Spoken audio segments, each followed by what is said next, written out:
We've reached the end of Mark's Gospel. Mark chapter 16, 9 to 20 contains Jesus' final words to his disciples before he goes up to heaven. I really encourage you to read them and let them speak to you because they're powerful words.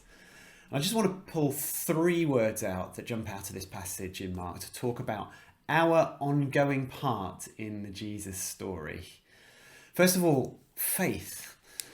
This is the challenge that you see in the first few verses of the passage. Will the disciples believe in Jesus' resurrection? And this word or idea is repeated at least 6 times.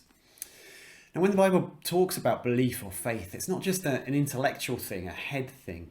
Biblical faith changes the way we do life.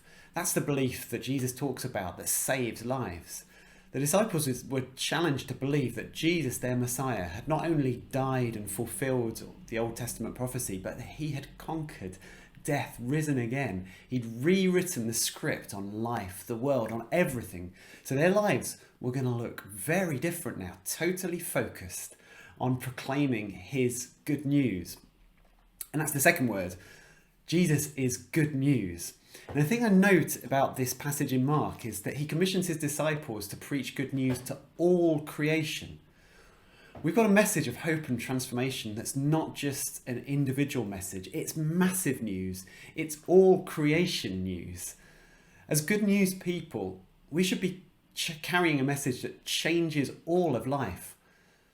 Care and restoration for our natural world.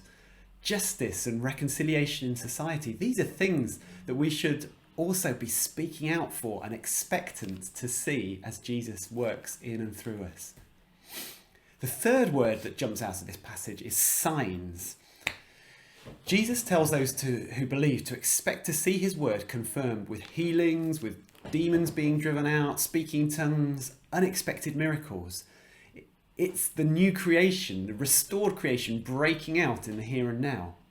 What's our level of expectation of seeing God working through such signs here in Manchester in our time?